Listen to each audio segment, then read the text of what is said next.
Bible में उत्पत्ति के अध्याय एक शादी से आरंभ होता है, रेवलेशन में एक शादी में समाप्त होता है। मैथ्यू 22 एक शादी के बारे में क्राइस्ट लिख रहे हैं। इस शादी का रहस्य क्या है, इसको समझना वो एक तरफ है, गलत अर्थ निकालना वो बहुत प्रकार के हैं। Let's welcome brother M D Jagan and ask him a few questions. Brother Jagan, welcome to the program. उत्पत्ति और रेवलेशंस शादी से आरंभ होकर शादी में समाप्त हो रहा है, ऐसा मैंने कहा। आपका नजरिया क्या है? देखिए, यानी परमेश्वर की जो योजना है वो तो विवाह के कॉन्सेप्ट से ही शुरू होती है, लेकिन यदि मैं कहूं कि हम विवाह के नज़रिए से इसे देख रहे हैं तो आज का विवाह का नज़रिया तो बिल्कुल अलग है। बाइबल के अनुसार जब इसे देखें, एक दूल्हे के लिए एक दुल्हन चाहिए।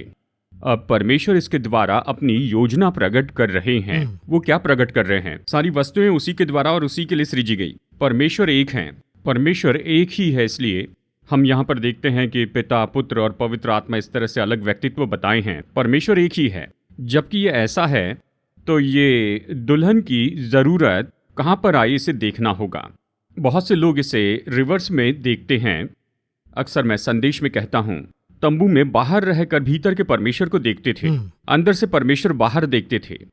पहले हमें परमेश्वर का नजरिया लेना होगा, तभी उसके नजर से देख पाएंगे। और हमें भी जरा उसके अंदर जाना, हमें भीतर जाना होगा। जितना भीतर जाएंगे उस नजरिए से बाहर देख पाएंगे। उसी तरह से परमेश्वर ने मनुष्य को क्यों बनाया, यदि इस विचार को हम समझ जाते हैं तो उसके बाद में इन 66 किताबों को और इसमें जो योजना है उन सब को हम समझ पाएंगे। परमेश्वर की जो योजना है वो परिवार के इस विचार से प्रकट करके बताई गई है। परिवार के द्वारा परमेश्वर की योजना का जो पूरा होना है वो प्रकाशित वाक्य है, परिवार के रूप में यहाँ खत्म होता है। यहाँ आदम के लिए उसने कहा मैं एक सहायक बनाऊंगा, वहाँ दुल्हे के लिए वो सहायक तैयार है प्रकाशित वाक्य में। इधर आ, मैं तुझे दुल्हन अर्थात मेमने की पत्नी दिखाऊंगा। आत्मा और दुल्हन दोनों कहती है आ। तो ये विचार और वो विचार तो पूरी तरह से स्वर्ग की योजना पर आधारित है। तो परिवार जो बनाया गया, निर्माण किया गया, उसके द्वारा इसे प्रकट किया गया है। तो यही वो सिस्टम है और तरीका है जिसे हम विवाह कहते हैं। इसे परमेश्वर ने शुरू किया है। तो बाइबल के अनुसार जो विवाह है, यहाँ बहुत ही कम विवाह है जो बहुत महत्वपूर्ण है। आदम और हवा के कॉन्सेप्ट से शुरू हुआ, उसके बाद में अब्राहम और सारा का विवाह, और फिर इसहाक और रिबेका का विवाह, उसके बाद याकूब और लिया का विवाह। वो विवाह तो बहुत ही अलग था। एक शादी एक टर्निंग पॉइंट जी, ये टर्निंग पॉइंट था और इसके पीछे परमेश्वर की योजना ने ही काम किया। होते ही जी हाँ। और फिर वहां से अगर आप सीधा आए तो यूहन्ना में काना में एक विवाह है। उस विवाह के लिए भी एक कॉन्सेप्ट है। उसके बाद में अगर आगे देखे तो वहां स्वर्ग में मेमने का विवाह है। तो यहाँ पर शुरू हुआ और वहां खत्म हुआ। देखिए, ये तो एक मैप है। लगता है इसी को लेकर एक सीरीज कर सकते हैं। जी हाँ, विवाह पर एक सीरीज कर सकते हैं। उतने सारे विषय, इतना विषय है। देखिए, हर एक विवाह के पीछे एक कॉन्सेप्ट है, एक रेवलेशन भी है, एक प्रकाशन है।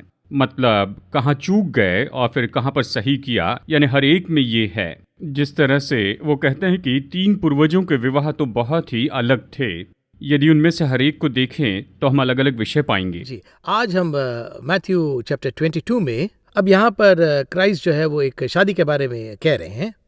हम सब यूजुअली एक शादी के कार्यक्रम में हमने देखे होंगे, काना देश के विवाह के बारे में हम बहुत बातें करते हैं, पर इस विवाह के बारे में इस मैथ्यू चैप्टर 22 वर्सेस 1 to 14 में जो है उसके बारे में हम पढ़ते तो हैं, समझते भी हैं, पर गलत समझते हैं। अब फंडामेंटली मैं दर्शकों की ओर से ये पूछना चाहता हूँ कि किंगडम के लिए ये क्यों मुख्य है और हमारे जीवन के लिए, जीवन में नेक्स्ट लेवल जाने के लिए ये क्यों फाउंडेशन है, यही मेरा सवाल है। देखिए, मसीह के हर एक दृष्टांत के पीछे निश्चय एक कारण है। पिछले 37 एपिसोड में हमने इस बात को देखा है। देखिए, हर एक दृष्टांत के पीछे अगर देखा जाए तो वहाँ स्वर्ग का भेद है। स्वर्ग की जो योजना है उसे एग्जीक्यूट करते हैं, उसे प्रकट करते हैं। इसमें भी इसी तरह से है। आपको याद होगा, हमने पहले एक दृष्टांत के बारे में देखा, दाख की बारी का दृष्टांत। उस एक ही दृष्टांत में देखिए, उसने पूरी तरह ये बता दिया कि उन्होंने क्या किया है। स्वर्ग की योजना को भी बताते हैं। दाख की बारी का ठेका किसी को दे दिया, अपने दासों को भेजा, अंत में अपने पुत्र को भेजा, उन्होंने इसकी हत्या कर दी और अंत में वो बारी दूसरे को दे दी गई। क्राइस्ट खुद ही मसीह ने कहा है वो दाख की बारी दूसरे को दे दी गई। अब देखिए, यहीं पर ये दृष्टांत क्या हुआ, खत्म हुआ। उस दृष्टांत का दूसरा भाग यहाँ देख सकते हैं। ओके, उसका कंटिन्यूशन। कंटिन्यूशन यहाँ पर देखते हैं। कैसे देख सकते हैं? यहाँ पर देखिए यहाँ पर क्या बताया गया है, आइए इसे पढ़ते हैं। स्वर्ग का राज्य उस राजा के समान है जिसने अपने पुत्र का विवाह किया। इसका कीवर्ड परलोक राज्य है, ये क्या करिए उसे कह रहे हैं। देखिए स्वर्ग के राज्य में यहाँ पर एक विषय है, जी। स्वर्ग का राज्य है।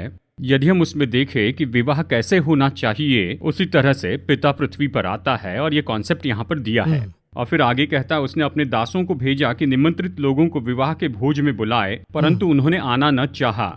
यहाँ पर क्या कहा गया है? देखिए वहां पर दा की बारी के जैसे उसने अपने दासों को भेजा। जी। उनसे फल मांगने के लिए भेजा था ना, वो तो धार्मिकता और न्याय है। यहाँ यही कहा है। ये उनसे कहता है आप आइए, विवाह में आइए, इनवाइट किया, उसने सबको न्योता दिया। अगर आप वहां पर देखें तो यानी उनकी ओर से भलाई या उनकी ओर से कुछ टैलेंट्स या कुछ भी आप कह सकते हैं, उन्होंने कुछ दिए हैं, कुछ मांग रहे हैं। वो लाभ मांगते हैं। यहाँ पर इस तरह से नहीं है। यहाँ पर क्या है? आप आइए। ये ऐसा क्यों है पूछे तो स्वर्ग का राज्य जो है वो तो स्वर्गदूतों से भरा है, ये हम जानते हैं। देखिए प्रकाशित वाक्य 4 में हम इसके बारे में पढ़ते हैं। स्वर्ग के राज्य के अस्तित्व के बारे में परमेश्वर ने बताया है। एक सिंहासन है, चारों ओर 4 प्राणी हैं, 7 आत्माएं हैं, 24 प्राचीन, कांच का समुद्र है, ये सब कुछ है। देखिए ये तो आत्मिक अरेंजमेंट है। अब वहां पर स्वर्गदूत जो हैं वो तो करोड़ों करोड़ों स्वर्गदूत हैं। दिन और रात वो पवित्र पवित्र पवित्र इस तरह स्तुति करते जाते हैं। लेकिन परमेश्वर एक और कैटेगरी के लोगों को वहां पर लेकर आते हैं। He wants to invite others. उस कैटेगरी के लोगों को लाने के लिए परमेश्वर ने क्या किया? मनुष्य को उसने बनाया। क्या उसने एक ही को नहीं बनाया? मलाकी 2:15 कहता है।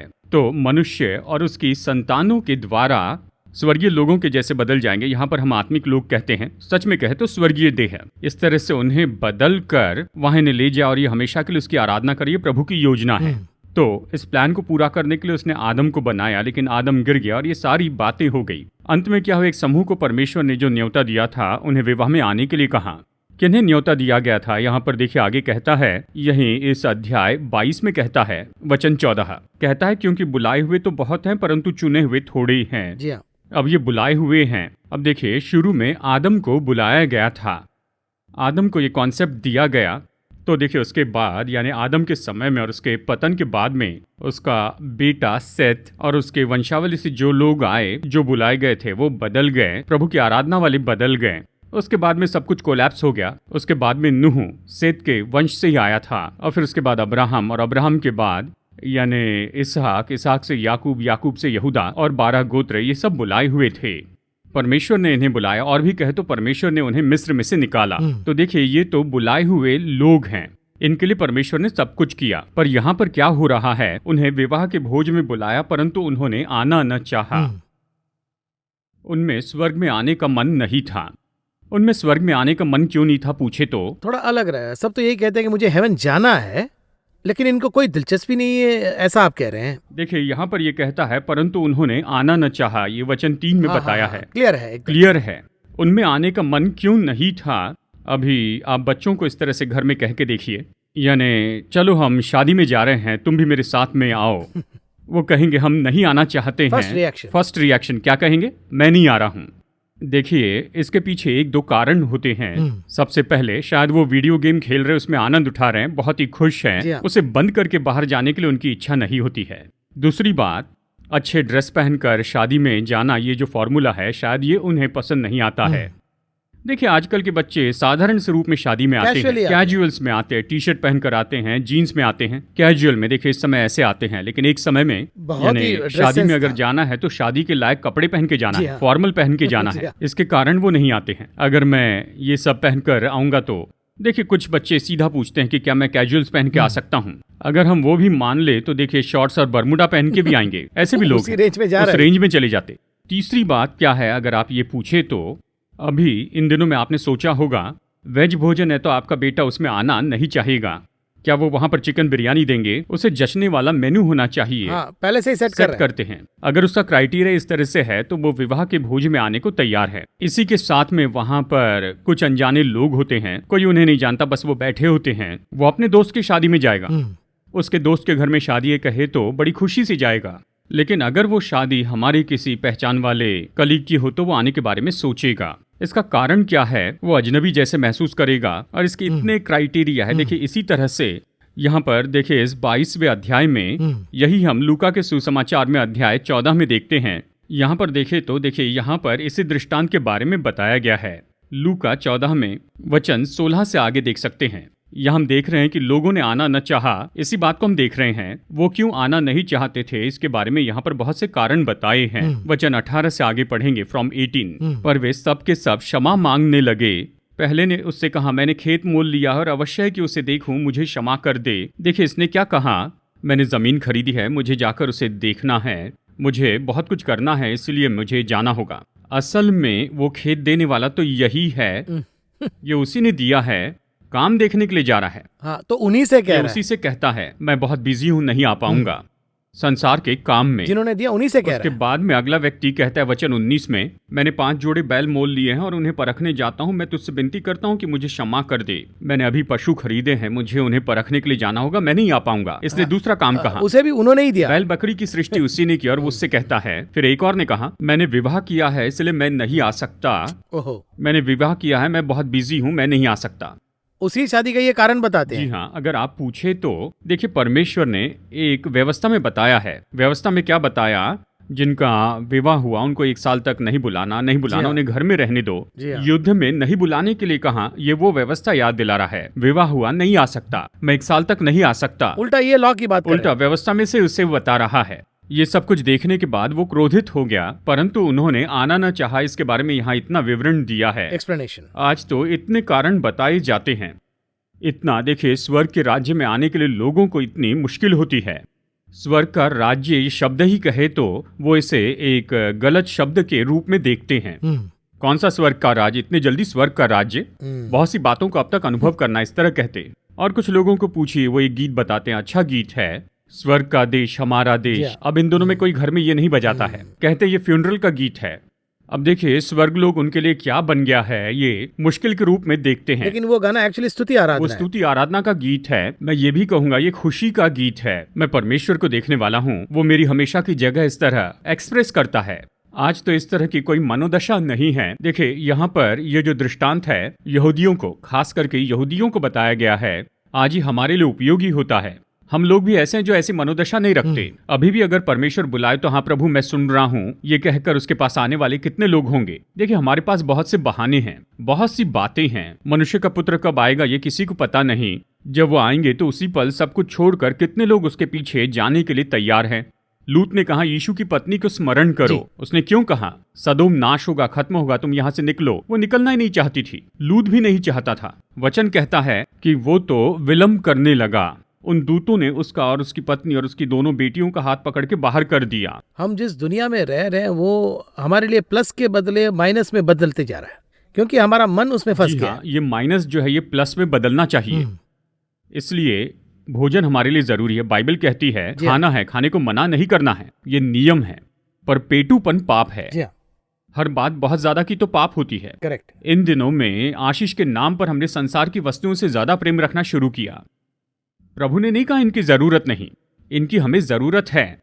लेकिन देखिए उदाहरण के लिए कह रहा हूं, हम कोट पहनकर बातचीत कर रहे हैं, ये अच्छा दिखता है, प्रोग्राम करते समय अच्छा दिखाई देता है। अगर कोट नहीं तो क्या हम ये कहेंगे कि हम प्रोग्राम ही नहीं करेंगे? नहीं नहीं नहीं नहीं, कोट नहीं है तो शर्ट पहन के कीजिए। देखिए इसीलिए कोट नहीं है तो हम प्रोग्राम नहीं करेंगे, ये कहना तो पूरी तरह गलत होगा।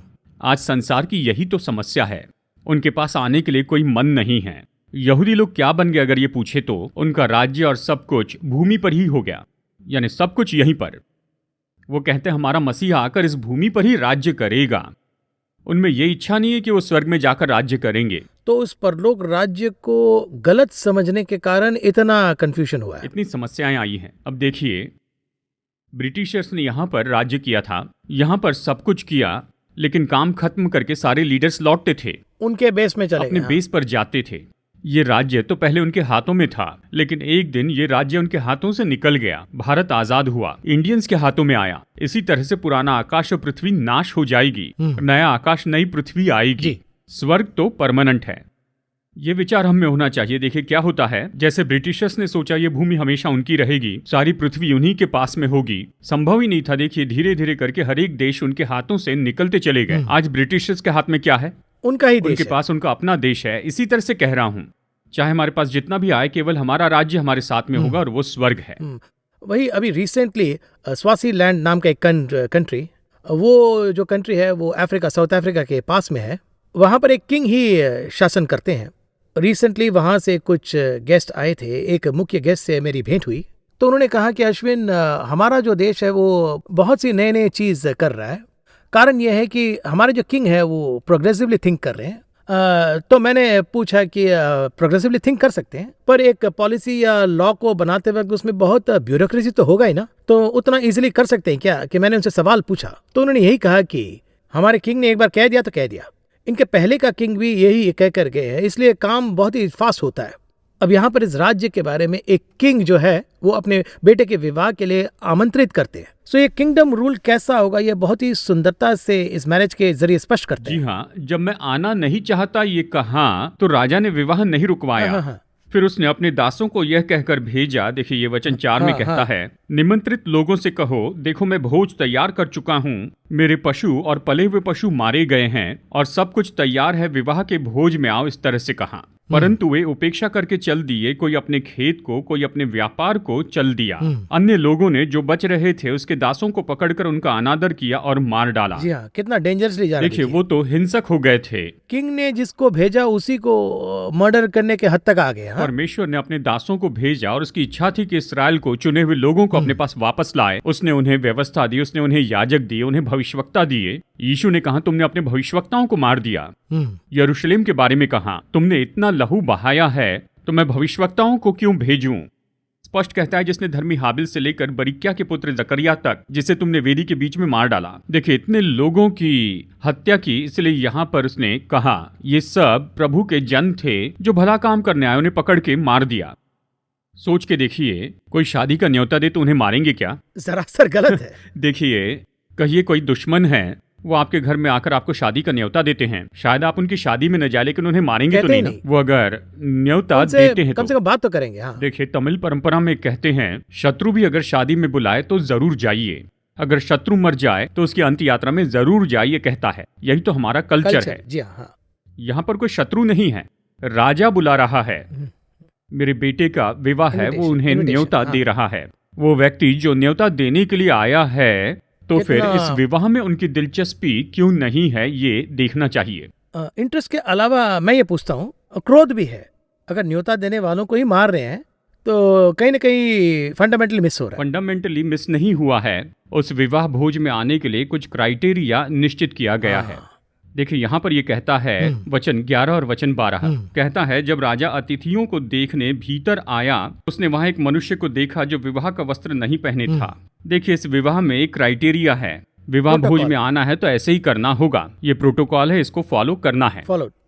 विवाह भोज के लिए बुलाया है, लेकिन शुरू में जो शब्द कहा है वो बहुत ही महत्वपूर्ण है। अगर बेटा कहता है कि मैं कैजुअल्स में आ जाऊंगा, देखिए ये बात कही थी ना, ये राजा कहता है कोई कैजुअल्स में नहीं आएगा। देखिए इस विवाह भोज में एक प्रोटोकॉल है, एक वस्त्र है, ड्रेस है, यू मस्ट वेयर दैट, ये खास करके है। वो ड्रेस महत्वपूर्ण है। तो ये व्यक्ति वो ड्रेस पहनना नहीं चाहता था, वो प्रोटोकॉल फॉलो नहीं करना चाहता था। हाल ही में मैं ये पढ़ रहा था, अभी वो नहीं है, एलिजाबेथ रानी नहीं रही, वो सबसे लंबे समय तक की रानी रही हैं। यदि हम उनसे मिलना चाहते, केवल कुछ लोग को छोड़कर, यानी बाकी सब के लिए एक प्रोटोकॉल होता है। उनसे मिलने के लिए 4 घंटे पहले आना पड़ता था कि रानी से कैसी बात करें, कैसे खड़े रहना है, एक ओरिएंटेशन देते हैं। जी हाँ, कौन से वस्त्र पहनने हैं। मिलने के लिए स्त्री आ रही तो सिर पर कैप हो और पैरों में शूज होने चाहिए। पुरुष है तो कोट पहन कर आए। जब तक रानी हाथ न बढ़ाए तब तक आप उनसे हाथ नहीं मिला सकते हैं। रानी हाथ बढ़ाए तो उनके हाथ को इससे ज्यादा नहीं छूना है। देखिए इतने सारे विषय केवल रानी से मुलाकात करने के लिए जरूरी थे। यू मस्ट वेयर, पर्टिकुलरली पहले 2 से 4 घंटे पहले वहां पहुंचना होगा। केवल कुछ लोगों को छोड़कर बाकी सब के लिए ये प्रोटोकॉल था। पूरे संसार में केवल कुछ ही लोग बस 1 घंटे पहले जाकर उनसे मुलाकात कर सकते थे, लेकिन बाकी किसी के लिए नहीं था। तो देखिए एक रानी से मुलाकात करने के लिए इतना कुछ है। अब इसे आप देखिए, जब एयरपोर्ट पर जाते हैं, एयरपोर्ट पर कितने घंटे पहले आप वहां पर पहुंचते हैं? पहले से एडवांस में चले 2-3 घंटे पहले जाना पड़ता है। क्यों? वो चेक करते हैं, इमिग्रेशन या कस्टम्स और सब कुछ चेक करते हैं, हैंडबैग चेक करते हैं। उसके बाद में गेट के पास बैठते हैं तो कम से कम 1 घंटा इंतजार करना पड़ता है। इसी तरह से हर एक के लिए एक एक प्रोटोकॉल पालन करना है। लोगों ने इतना रखा है तो स्वर्ग ने कितना रखा होगा, सोचिए। अब इसके लिए समस्या क्या है? विवाह भोज में जाना समस्या नहीं है। विवाह भोज में जाने के लिए कुछ शर्तें रखी गई हैं, यहाँ पर वही समस्या है। ये भी ठीक है, लेकिन देखिए लोगों की समस्या ये है, स्वर्ग में जाने के लिए किसी को समस्या नहीं, सब आशा रखते हैं सब खत्म करके हमें स्वर्ग में जाना चाहिए, यही तो हम देख रहे हैं। और इसीलिए इतने दूर से हम चर्च में आते हैं। चर्च में जो बताते हैं वो फॉलो करते हैं या नहीं, लेकिन चर्च में ज़रूर आते हैं। वो चर्च के सदस्य बनते हैं। वहाँ पर जो पास्टर जो बताते हैं वो महत्वपूर्ण नहीं है जी, लेकिन चले जाएंगे। हाँ, वो तो जाते हैं।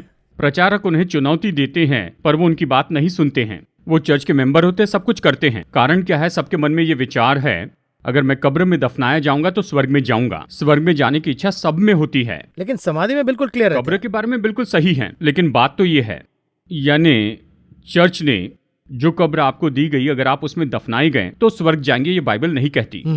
चर्च में जो उपदेश दिए जाते हैं उसके अनुसार करेंगे तो स्वर्ग में जाएंगे, ये बाइबल कहती है। लेकिन जो निर्देश है उसको पालन करने के लिए कुछ है, उसी में ये समस्या होती है। वो प्रोटोकॉल, ये प्रोटोकॉल, इंस्ट्रक्शंस। जी, हम वस्त्र के बारे में कह रहे हैं और सब जानते हैं कि हम उद्धार के वस्त्र के बारे में कह रहे हैं। यानी उद्धार का ये वस्त्र हमें पहनना होगा। देखिए, अगर हारून को तंबू में जाना था तो he must where priesthood dress, ये उसे पहनना ही था। जी हाँ, उसे पहने बिना जा नहीं सकता था। कहिए कि युद्ध में जाना है तो सिपाही किस तरह से जाएंगे? टी शर्ट और पैंट पहनकर, यानी ऐसे ही चले जाएंगे। उनके लिए एक ड्रेस है, उनके हाथ में हथियार हैं। देखिए, यहाँ तक कि सामान्य पुलिस को देखिए, उनके लिए ड्रेस है, एक यूनिफॉर्म है। लेकिन यहाँ पर रास्ते में जो भी उन सबको बुला ऐसा कह रहे हैं। मैं रिसेंटली, मैं जब छोटा था तब एक शादी के लिए पापा के फ्रेंड ने बुलाए थे। वो बहुत बड़ा स्टूडियो का ओनर है। हम सबको ड्रेस लेके दिए थे, हम उस शादी पर गए थे, मुझे याद है। तो यहाँ पर वो राजा जो है वो प्रोटोकॉल को फॉलो करके सिर्फ इनविटेशन ही नहीं सब कुछ देते हैं, पर उसके बावजूद बिना प्रोटोकॉल के वो लोग अंदर आए, ऐसा ही लगता है। पर देखिए, एक और बात मैं बताता हूँ, यहाँ पर इसने क्यों मार खाई इसके बारे में बताता हूँ। अब तक यहूदियों के बारे में हमने देखा है ना। आपने जो कहा ये अलग कैटेगरी के लोग हैं। किस कैटेगरी के लोग हैं पूछे तो ये तो बुलाए गए पर सही रूप में नहीं आए, सेट नहीं हुए, इन्होंने निर्देश नहीं माने, सब कुछ गलत किया और सब कुछ खत्म कर दिया। तो इनके बदले में कुछ और लोगों को बुलाया गया, इनके बदले में किसी और को बुलाया गया। ये जो बुलाए गए लोग हैं वो कौन है अगर पूछे तो अनजाने लोग हैं। वो किसी बात में नहीं थे, अनजाने थे। कैसे जेंटाइल्स कह सकते हैं? यही अन्य जाति है, अनजाने लोग। अन्य जाति शब्द जो आपने कहा है और मैंने जो अनजाने कहा है, इन दोनों के बीच में संबंध है। इसलिए बहुत से लोग पूछते हैं कि वो कौन है। प्रकाशित वाक्य 7:9 में देखिए, एक समूह स्वर्ग में खड़ा है, श्वेत वस्त्र पहने हुए और अपने हाथों में खजूर की डालियां लिए हुए। इस तरह कहता है। उन लोगों को वहां खड़े देखकर वहां पर जो यूहन्ना था वो पूछता है कि ये लोग कौन हैं।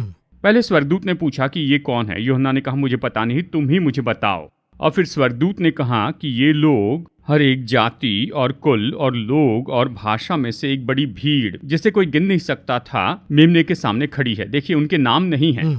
उसके पहले जब उसने कहा 12 गोत्रों के बारे में, इसराइल के 12 गोत्रों के बारे में बताया। यहूदा गोत्र से 12,000, रूबेन के गोत्र से क्लियर है, पर इनके बारे में कहते उनके नाम ही नहीं है, अनजाने लोग। इसलिए उस जगह पर वो पूछता है कि ये लोग कौन हैं। ये एक ग्रुप है। प्रकाशित वाक्य 7:9 में एक ग्रुप है। वो जाकर खड़े हैं और अगर आप पूछे कौन है तो वो तो अन्य जाति के हैं। कहे तो हम लोग जिन पर बुलाहट है, कौन सी बुलाहट है जो वो चूक गए हैं उसे हम ले रहे हैं।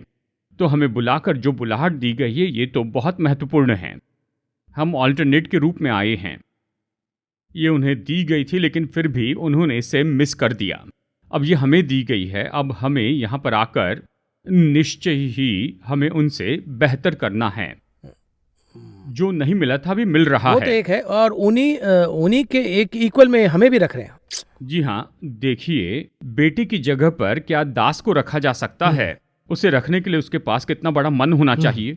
हम तो दास भी नहीं हैं। एक समय लोगों ने हमें दूर किया था, रिजेक्ट किया था, यानी दूर किया। हम ऐसे थे, उसने हमें लाकर वहां पर रखा है। यहाँ पर ये खास शब्द है और इसके पीछे एक डॉक्टरिन है जो मैं आपको बताना चाहता हूँ। अगर आप पूछे ये क्या है, देखिए वो आ रहे हैं और जब वो उन्हें आते देखते हैं, वहां एक मनुष्य था जिसने विवाह के भोज के वस्त्र नहीं पहने।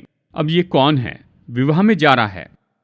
देखिए, वो व्यक्ति तो विवाह के लिए नहीं आ रहा, इसे छोड़ दीजिए। अंदर ही नहीं आया, वो भीतर नहीं आया, लेकिन वो व्यक्ति अंदर आ उसने गया, उस विवाह को हल्के में लिया, वो कैजुअली ले लिया, कैजुअल लिया। वो उस विवाह की महानता को नहीं जानता है, बेस नहीं पता, बेस नहीं इंपॉर्टेंस पता, नहीं पता। वो कैसा व्यक्ति है। आप ही ने मुझे बुलाया है, मैं उस शब्द का उपयोग करूंगा, और आज ये समस्या है। इसे वो कहते हैं अनुग्रह। एक समूह ऐसा है, हमारे परमेश्वर ने तब बुलाया जब हम कुछ नहीं थे, और इसलिए विवाह के वस्त्र पहने बिना भीतर जाकर बैठूंगा और जो चाहे करूंगा। कुछ भी, ये तो बहुत ही डेंजरस खतरनाक वर्ड शब्द है। है, जो भी चाहे करेंगे। क्यों? आप ही ने बुलाया ना। अनुग्रह है जो प्रभु ने दिया, पर इन लोगों ने इसे छोड़ दिया। मैं सड़क पर था, उसने यहाँ पर लाकर बैठाया। जब हम सड़क पर थे उसने बुलाया। हम तो पर्यायी लोग हैं, हम योग्य नहीं थे। 100% सही है, लेकिन पर जो क्राइटेरिया रखा है उसे फॉलो करना है। उसे कैसे फॉलो किए बिना रहेंगे? प्रोटोकॉल जो था उसे फॉलो करने के लिए तो आपको बुलाया गया ना। क्या इसका यह अर्थ है कि प्रोटोकॉल फॉलो न करें? मैं आगे ये कहूंगा, केवल प्रोटोकॉल फॉलो नहीं करना है, उससे भी बढ़कर करना है। वो योग्य थे पर मैं नहीं था। कहा जाए तो कृपा इस शब्द को यूज करना चाहिए, मिसयूज और अब्यूज नहीं करना चाहिए। एग्जैक्ट वर्ड, पर्टिकुलरली 100% करेक्ट है। अनुग्रह का उपयोग कीजिए। लोग तो बुरा व्यवहार करते, गलत उपयोग करते, सब करते हैं। अनुग्रह के कारण क्या आप उस वस्त्र के बिना जा सकते हैं? तो ध्यान देना चाहिए। हाँ, इसीलिए परमेश्वर ने ये कहा है कि मैं उसे नरक में डालूंगा। अंदर जाकर वहां से धक्का दे रहे हैं। वो नरक में डालने के लिए नहीं कहते हैं, उसे जाने के लिए कहते हैं।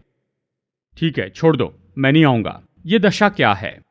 देखिए क्या कहा गया है मत्ती 22:13 में। तब राजा ने सेवकों से कहा, इसके हाथ पांव बांधकर उसे बाहर अंधियारे में डाल दो, वहां रोना और दांत पीसना होगा। इस तरह से कहा, पनिशमेंट दे रहे हैं। जी हाँ। किस कारण से उसे ये मिली? क्या वो सड़क पर नहीं घूम रहा था? राजा ने कहा, उन लोगों के बदले में मैंने इन्हें बुलाया, ये आए, लेकिन ये तो ऐसे लोगों का समूह था जो बुलाहट की महानता को नहीं समझ पाए। हमें जो बुलाहट दी गई है वो महान है। पहले तो हम इसके योग्य नहीं थे, हमें तो न्योता ही नहीं दिया गया था। खैर, एक समय वो न्योता हमें दिया गया क्योंकि वे इसे चूक गए। पौलुस भी कहता है, तुम्हारी परमेश्वर की आराधना, गवाही, ये सब तुम्हें इसराइलियों में लाती है। तुम जंगली जैतून थे, लेकिन तुम्हें अच्छे जैतून में लाकर लगाया गया। तो देखिए, उनकी जगह पर हमें लाया गया और रखा गया है। ठीक है, आ गए। आने के बाद में देखिए जो हमें स्थान दिया गया, क्या हम उसे मानते हैं? क्या उसे फॉलो करते हैं? क्या उसके अनुसार हमें फल नहीं लाने चाहिए? परमेश्वर ने यही तो कहा। तो वो मौका खो बैठे, यही कह रहे हैं। ये जो विवाह का कार्यक्रम है ये इतना डीप है, और सिर्फ इतना ही नहीं, इसमें परमेश्वर सबसे किस हद तक प्रेम रखते हैं ये भी मुझे समझ में आता है। और बहुत से सवाल है, और मैं समझता हूं कि अगले एपिसोड में हम इन सवालों को देखेंगे। और क्योंकि हमने इसे स्टार्ट कर दिया है और मैं ये दर्शकों को स्पष्ट करना चाहता हूं, और आप भी उसे एक्सप्लेन करेंगे तो दर्शकों के लिए उपयोगी होगा, मैं समझता हूं। अगले एपिसोड में इसी चैप्टर का विवाह के बारे में जो सवाल है उससे हम और भी डीपली देखेंगे। इस कार्यक्रम में आने के लिए बहुत बहुत धन्यवाद। धन्यवाद। दृष्टांत और रहस्य इस कार्यक्रम को देखने के लिए धन्यवाद। इस कार्यक्रम के माध्यम से प्रभु के राज्य के रहस्य को आप जाने होंगे, यह हमारा विश्वास है। इस कार्यक्रम को बहुत से लोगों के साथ साझा करें।